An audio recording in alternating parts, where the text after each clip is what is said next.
Hello and अस्सलाम वालेकुम। कैसे हैं सब? उम्मीद करती हूँ सब खैरियत से होंगे। हम भी बिल्कुल ठीक ठाक। चलें जी, करते हैं व्लॉग का आगाज़ कुछ इस तरह से कि जहाँ मैंने लास्ट व्लॉग एंड किया था, मतलब कि कज़न की थी शादी, वहाँ से आए थे हम वापस और कुछ हमारे करीबी बड़े प्यारे से मेहमान आए हुए थे पंजाब से। तो उनकी थी एक दावत। जो दावत का व्लॉग था वो तो मैं बिल्कुल शूट नहीं कर सकी, क्योंकि एक तो मैं गाँव से आई थी तो काफ़ी ज़्यादा थक भी गए थे, दूसरा मेरे मोबाइल बिल्कुल चार्ज नहीं थे और हमारा आते सार लोड शेडिंग ने भरपूर इस्तकबाल किया था। तो जो दावत व्लॉग था वो मैंने बिल्कुल रिकॉर्ड नहीं किया। ये नेक्स्ट डे मॉर्निंग का था।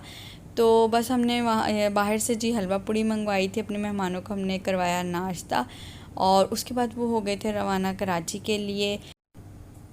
तो जी बस उसके बाद हमने बस सिर्फ आज सालन बनाया था, क्योंकि कल का भी थोड़ा सा सालन और जो मैंने पुलाव बनाया था वो रखा हुआ था। तो बस नया फ्रेश सालन, क्योंकि आज था फ्राइडे वाले दिन का व्लॉग है, लास्ट फ्राइडे का।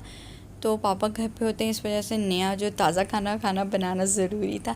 तो बस थोड़ा सा हमने गुजारे लायक सालन बनाया है। इन्होंने सुबह जो है नाश्ता किया नहीं था जल्दी के चक्कर में, मतलब कि मैंने और हासिक ने तो बाद में हलवा पूड़ी खा ली थी, लेकिन ये बिल्कुल नाश्ता नहीं करके गए थे। तो जब ये जुम्मा पढ़ के आए हैं तो इन्होंने कहा कि मुझे बना दें पराठा।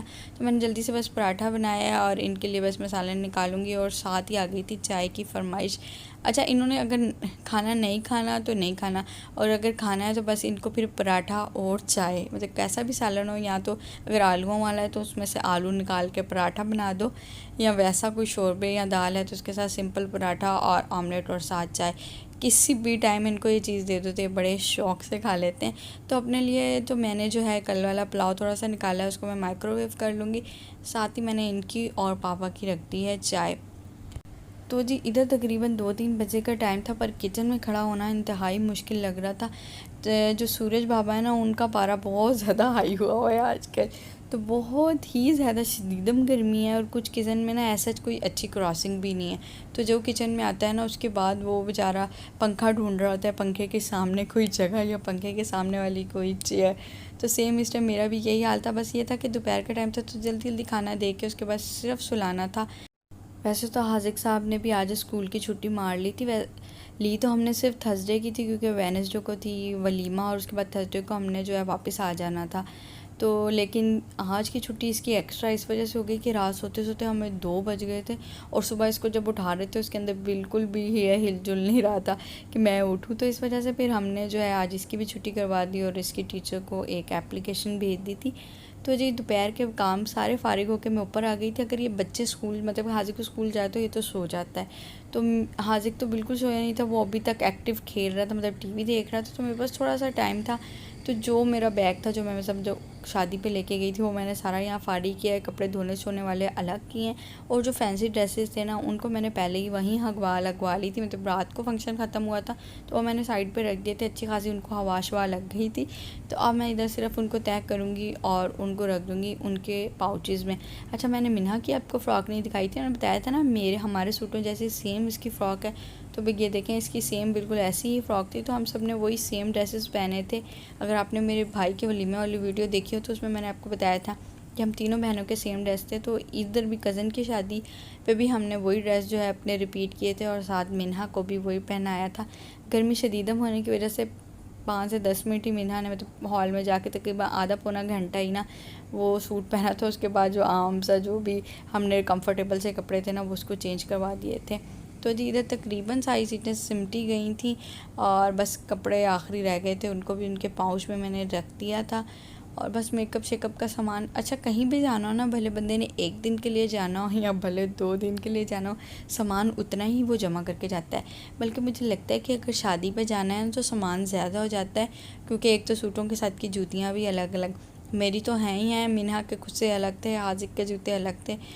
तो वो काफ़ी ज़्यादा ना सामान होता है। फिर एक मेकअप का बड़ा सा बक्सा।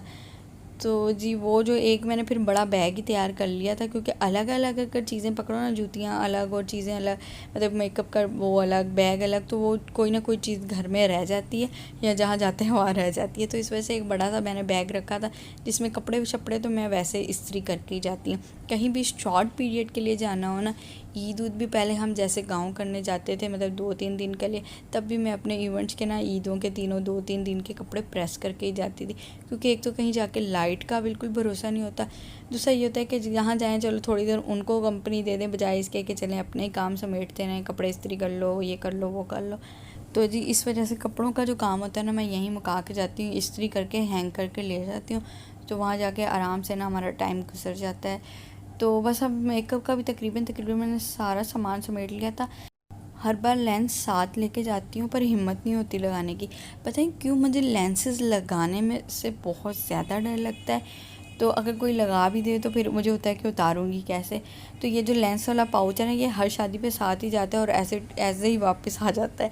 एक तो ये है कि थोड़ा सा मुझे अपनी बहन से भी डर लगता है, क्योंकि वो होती है आई हॉस्पिटल में और वो शदीद मुखालफत करती है इस तरह की चीज़ों की, कि कोई लेंसेज वगैरह जो है आर्टिफिशियल लगाने। तो थोड़ा सा उससे भी मुझे डर था, क्योंकि वो शादी पे पहुंची हुई थी, इस वजह से मैंने ये चीज़ अवॉइड ही की। तो जी जब तक मैं अंदर का काम कर रही थी, मिन्हा ने इस टाइम जो बाहर थोड़ा शाम का जो टाइम है ना, वो हो गया कि हमने बाहर ना इनका ट्यूब वाला टब निकाल लिए, तो थोड़ा सा बच्चे उसमें नहाते वहाते हैं, तो इन्होंने खरगोशों का भी ना पिंजरा खोल लिया था। तो आराम से जो खरगोश का दरमियान वाला बच्चा कह लें, हाँ ये दरमियान वाला है, मतलब कि 3-4 उनके जो हैं अब बेबी हैं, तो ये जो दरमियान वाला जो बेबी है ना, ये आराम से इनके हाथ आ जाता है, थोड़ा शरीफ है।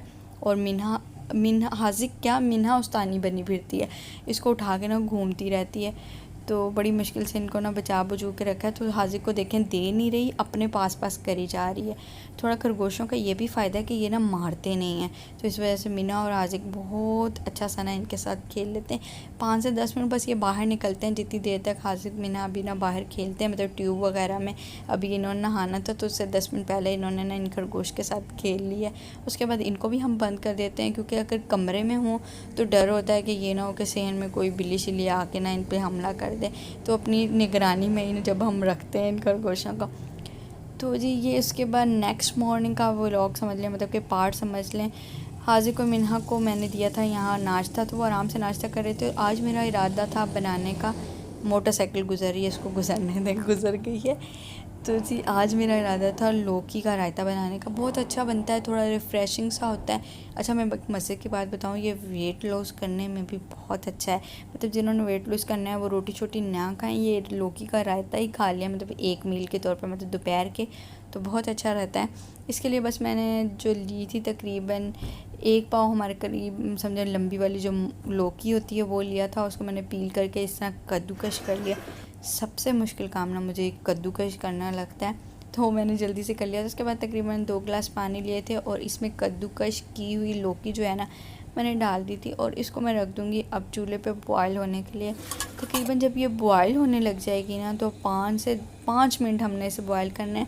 उसके बाद हमने इसे स्ट्रेन कर लेना है, मतलब इसका पानी अलग कर देना है और लौकी अलग कर लेनी है। अब जी इसके मसाले की तरफ चलते हैं। उसके लिए मैंने थोड़ा सा धनिया लिया, नमक डाला है उसके अंदर हस्ब ज़ायका, हस्ब ज़रूरत मैंने आधा टीस्पून डाला था। 4 से 5 अदर मैंने इसके अंदर साबुत काली मिर्च डाली है। साबुत काली मिर्च बहुत अच्छा सा, बहुत मज़े का फ्लेवर देती है, वो डाला था। 1 अदद हरी मिर्च डाली थी, जो कि मैं दिखाना भूल गई थी। और अब मैंने डाला है ज़ीरा, और जो है ज़ीरे के साथ अब मैं इसके अंदर तकरीबन 2 टेबल स्पून इसके अंदर दही डालूंगी, इतना कि ये आराम से ब्लेंड हो जाए। बस इसको ब्लेंड कर लेना है। और जो दही होगा जो हमने रायते के लिए लिया था, तकरीबन 1.5 पाव के करीब मेरे पास दही था, उसके अंदर मैंने सारा मसाला डाल दिया था। इसको अच्छा सा मिक्स करेंगे, नमक को चख लेंगे, अगर कम होगा तो थोड़ा सा नमक इसके अंदर ऐड कर लेंगे। अब मैंने जो लौकी कद्दूकश की हुई थी, इसका पानी आराम से हाथ से ना स्क्वीज़ कर लिया है, अलग कर लिया। अब लौकी इसके अंदर डाल दूँगी रायते के अंदर, और साथ ही मैंने ना प्याज काटे हुए थे, जो थोड़े बारीक बारीक से प्याज होते हैं जो हम सलाद में इस्तेमाल करते हैं, सेम उसी पैटर्न से। अब इसके अंदर मैंने सलाद और मतलब प्याज और लौकी जो है वो ऐड कर दी है, और बस फाइनल हो गया हमारा रायता। बहुत थोड़े से बहुत मज़े के इंग्रेडिएंट से बन जाता है। अच्छा कुछ लोग तड़के वाला भी बनाते हैं, तो वो अपनी अपनी पसंद है। मुझे लगता है कि ये ज़्यादा अच्छा बनता है, तो इस वजह से मैंने इसकी रेसिपी जो है शेयर कर दी है। और शुरू से अम्मी वालों को बनाते भी ये देखा है, तो समझें कि कहते हैं ना कि वो डिश जो आपने बचपन से खाई हो, या वो डिश जो आप खाते रहे हो, तो उसका टेस्ट आपको ज़्यादा अट्रैक्ट करता है। तो शायद मेरे साथ भी यही है। तो जी ज़रूर ट्राई कीजिएगा। यहाँ पे कर देते हैं वीडियो को and, like share subscribe. Bye bye, take care, अल्लाह हाफिज़।